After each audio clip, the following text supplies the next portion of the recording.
함께 하나님의 말씀 보겠습니다. 역대하 25장 1절에서 13절입니다. 오늘 저와 여러분들이 함께 묵상할 말씀은 역대하 25장 1절에서 13절입니다. 같이 읽겠습니다. 아마샤가 왕이 되었을 때에 그는 25살이었다. 그는 예루살렘에서 29해 동안 다스렸다. 그의 어머니 여호와따는 예루살렘 사람이다. 그는 주님께서 보시기에 올바른 일을 하였으나 마음을 다하여 하지는 않았다. 왕권을 확고하게 장악한 뒤에 그는 부왕을 살해한 신하들을 처형하였으나 처형받은 신하의 자녀는 죽이지 않았으니 그것은 그가 모세의 책 곧 율법에 기록된 말씀을 따른 것이었다. 거기에는 아버지가 자녀 대신에 처형받아서는 안 되고 또 자녀가 아버지 대신에 처형받아서도 안 된다. 오직 각 사람은 자신이 지은 죄에 따라 처형받아야 한다 하고 말씀하신 주님의 명령이 있다. 아마샤는 유다 지파와 베냐민 지파 사람들을 그들이 소속된 가문별로 군대 단위로 조직하고 그들 위에 군대 지휘관인 천부장과 백부장을 임명하여 세웠다. 이 군대 조직에 편성된 사람들은 20살 이상 된 남자들로서 모두 30만 명이나 되었다. 이 사람들은 창과 방패로 무장하고 전쟁터에 나갈 수 있는 장병들이었다. 이 밖에도 그는 은 100달란트를 주고 북왕국 이스라엘에서 용감한 군인 10만 명을 고용하였다. 그런 어떤 하나님의 사람이 아마샤에게 가서 말하였다. 임금님께서는 이스라엘 군대를 데리고 가지 마십시오. 주님께서는 북왕국 이스라엘 곧 에브라임 자손과 함께 계시지 않으십니다. 그런데도 임금님께서 북이스라엘 군대를 데리고 출동하시거든 힘써 싸워 보십시오. 하나님께서는 임금님이 대적들 앞에서 엎어지게 하실 것입니다. 하나님께서는 임금님을 이기게도 하실 수 있고 지게도 하실 수 있습니다. 아마샤가 하나님의 사람에게 물었다.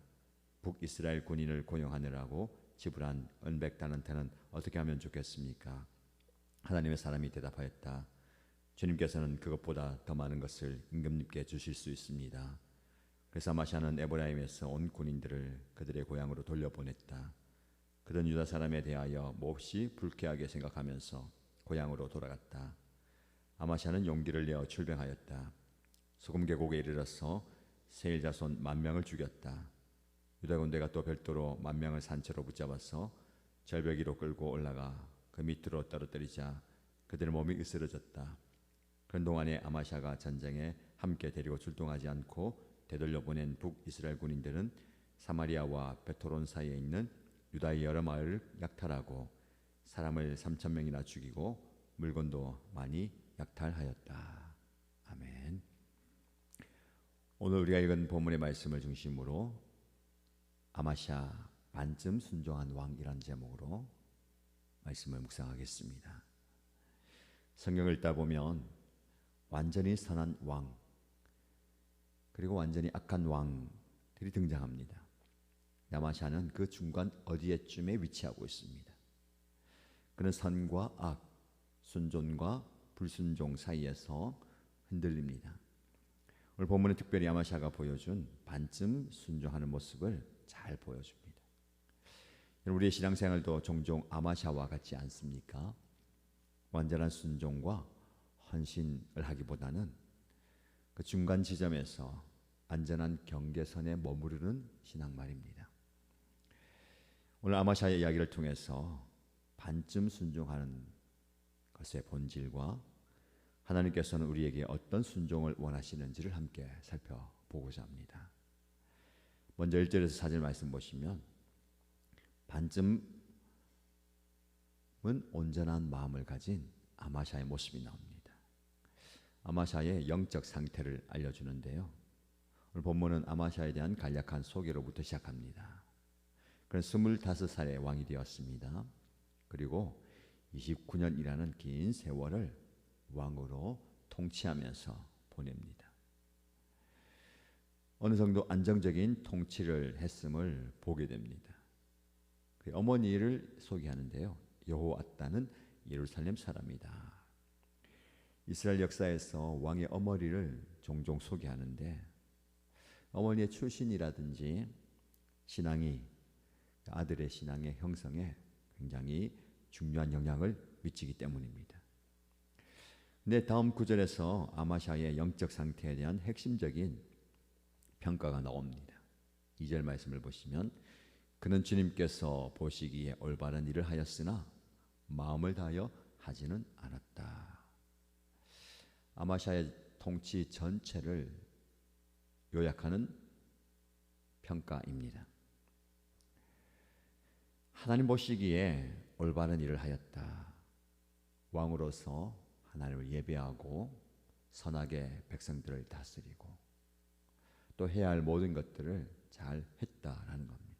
그러나 그 일을 열심히 하지만 마음을 다하여 하지는 않았다. 온전한 마음을 하지 않았다라는 겁니다. 여러분, 몸과 일과 마음이 따로 갈 수가 있어요. 쉽게 말씀드리면 우리는 예배의 자리에 나올 수 있습니다. 예배하는 행위를 할 수가 있어요. 그럼 마음이 없을 수 있다는 겁니다. 헌신할 수 있고 봉사할 수 있고 열심히 할 수 있지만 마음을 다해서 하지 않을 수 있다는 겁니다. 굉장히 중요한 말씀입니다. 그래서 하나님은 우리의 마음을 원하십니다. 그래서 하나님은 예배할 때도 예배의 행위와 함께 우리의 전심을 기뻐하십니다. 수고와 봉사와 희생도 마찬가지입니다. 제가 그런 얘기 했잖아요. 하기 싫어도 하는 훈련도 하나님 기뻐하신다. 그러나 하기 싫어도 하는 그 훈련 속에서 마음을 좀 당겨와야 됩니다. 처음에는 억지로 할 수 있어요. 그러다가 습관적으로 할 수 있어요. 거기에 머물면 안 되고 나중에는 마음을 다해서 하는 겁니다. 우리가 하는 모든 신앙의 행위가 우리의 전심을 다해서 진심으로 하는 행위가 되기를 축복합니다. 굉장히 중요한 표현입니다. 그런 마음을 다해서 하지 않았다. 반쯤 온전한 마음, 헌신. 오늘날 저와 여러분들의 모습을 반영합니다. 종종 외적으로는 신앙생활을 하면서도 내적으로는 온전한 헌신이 빠질 때가 있다는 겁니다. 아마샤의 통치 초기 행동이 계속해서 이 이중성을 보여줍니다.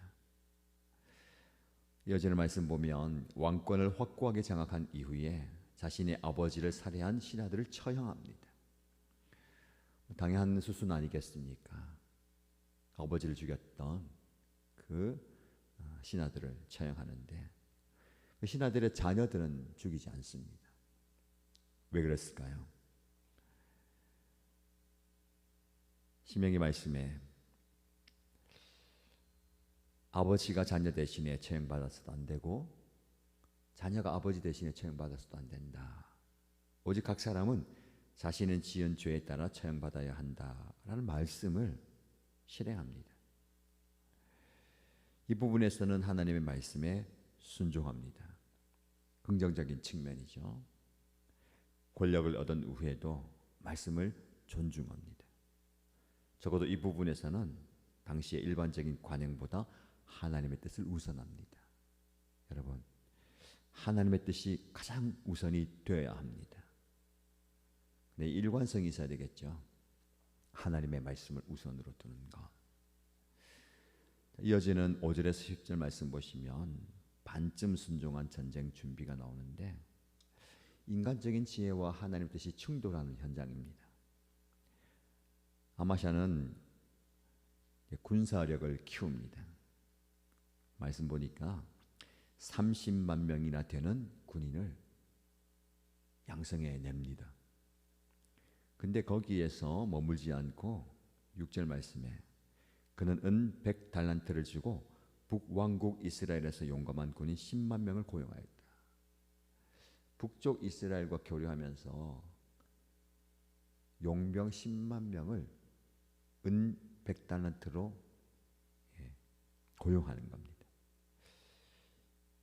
이 행동이 일반적으로 볼 때 문제가 없어 보입니다. 왕으로서 국방을 강화하는 것은 당연한 의무이고 책임입니다. 그러나 10만 명의 북이스라엘 용병을 고용하는 것은 잘못된 것입니다. 자신의 군사력에 만족하지 않고 더 많은 군사력을 얻으려고 하는 것이죠. 두 가지 측면에서 문제가 되는데, 첫 번째는 하나님이 아닌 인간적인 힘에 의존하는 모습입니다. 두 번째는 우상숭배에 빠져있던 이스라엘 왕국과 연합했는데 영적으로 위험한 결정입니다. 항상 모든 행동에는 영적 의미가 담겨 있습니다. 합당해 보여요. 타협을 하고 힘을 합치는 거, 이기기 위해서, 승리하기 위해서, 잘하기 위해서 맞는 것 같아 보입니다. 그 내면에 깊이 들어가서는 세상과의 타협이 영적으로 우려가 되는 경우가 있을 수 있습니다. 이 시점에서 하나님은 선지자를 보내서 아마샤의 결정을 경고합니다. 7절 말씀 보시면 이름이 나오지 않는 어떤 하나님의 사람, 무명의 하나님의 사람을 통해서 아마샤에게 경고합니다. 이스라엘 군대와 함께 하지 마십시오. 하나님께서는 이스라엘 군대와 함께 하지 않으십니다 라고 경고합니다. 이 10만 명의 용병을 데리고 가지 말라는 겁니다. 이유도 이야기하죠. 하나님께서 이스라엘 곧 모든 에브라임 자손과 함께하지 않으십니다. 하나님께서 함께하지 않으신다. 왜요? 영적인 그런 오염이 될 수 있기 때문에.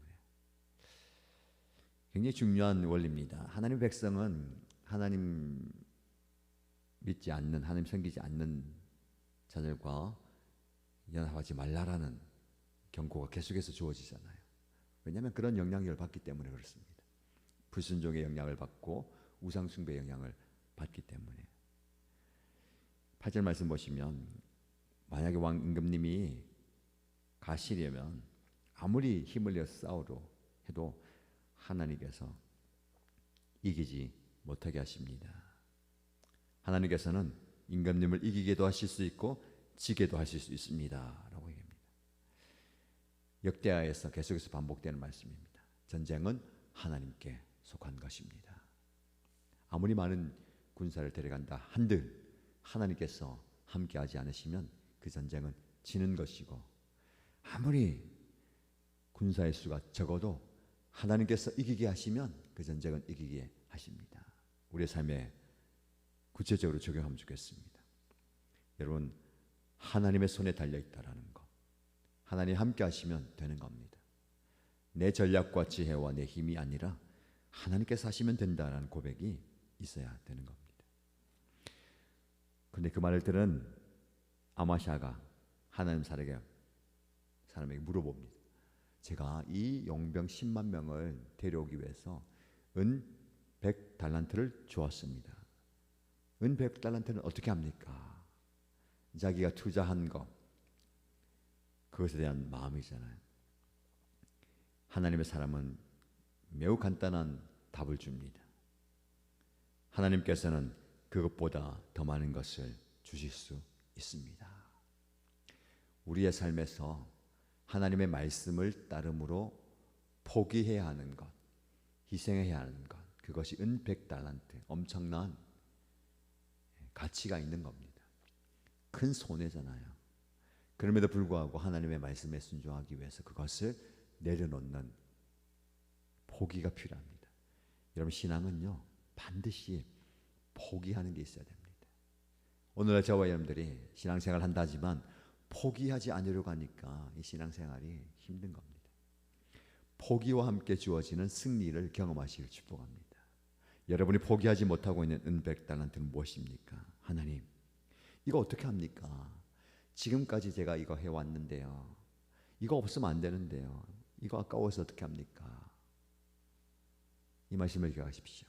하나님은 그것보다 더 좋은 것을 주실 것입니다. 그래서 그걸 포기합니다. 그리고 말씀에 순종해서 전쟁에 용기를 내어 출병하죠. 그들이 없어도 된다라는 용기. 여러분, 우리에게 필요한 게 용기입니다. 포기했잖아요. 그럼 안 될 것 같아요. 용기를 내십시오. 하나님이 하시면 그 적은 것 가지고 없는 것 중에서도 승리하게 될 줄로 믿습니다. 아마샤가 큰 승리를 경험합니다. 그런데 11절에서 13절 말씀 보면 반쯤 온전한 승리를 보게 됩니다. 순종의 결과와 불순종의 씨앗이 나오는데 하나님의 말씀에 순종해서 나갔잖아요. 승리를 경험하고 돌아오면 되는데 오늘 말씀해 보니까 10,000명의 포로를 사로잡습니다. 근데 그들을요 절벽으로 몰아가서 그 10,000명을 절벽에서 다 떨어뜨려가 죽게 만듭니다. 이 잔혹한 보복을 하게 되는 겁니다. 여기서 우리는 아마샤의 또 다른 불순종의 모습을 보게 됩니다. 그는 하나님의 말씀에 부분적으로 순종해서 승리를 얻었지만 그 승리 속에서 잔혹함과 교만의 씨앗이 싹트게 됩니다. 이것은 나중에 그가 에돔의 신들을 가져와서 우상 숭배하게 되는 비극적인 결과로 이어집니다. 그 본문이 바로 내일 나오는 말씀이에요. 그리고 그 가정 속에서 돌려보낸 10만 명의 용병들이 순순히 돌아가지 않고요. 유다 마을을 점령하고 3,000명을 죽이고 약탈해 가는 겁니다. 우리가 이 말씀을 보면 아니 하나님의 말씀에 순종해서 용병 10만 명을 돌려보냈는데 돌려보낸 그 용병들이 해를 가하는 거예요. 때로는 우리가 바른 결정을 하고 하나님께 순종하는 결정이 단기적으로 볼 때 부정적인 결과를 가져올 수가 있어요. 아니 하나님, 내가 이런 손해를 보고 하나님 말씀에 순종했는데 결과가 이것입니까? 그럴 때 있잖아요. 그러나 이것이 그 결정 자체가 잘못되었다라는 것을 의미하지 않습니다. 어쩌면 그 전에 그 용병을 의지하고자 했던 그 마음 자체가 잘못한 거잖아요.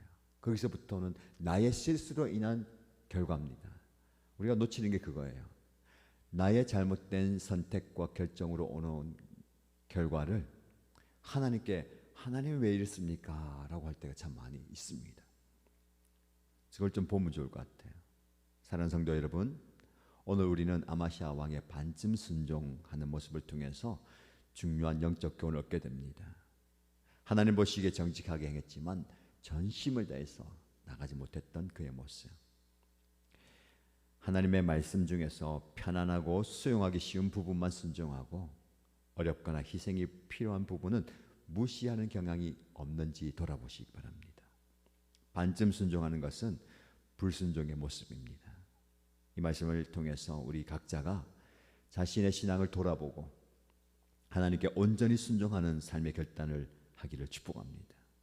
하나님은 온전한 마음과 온전한 순종을 기뻐하십니다. 힘들어도 희생이 따라도 포기하는 것이 생겨도 온전히 하나님께 마음을 드리는 저와 여러분 되시기를 주님의 이름으로 축복합니다.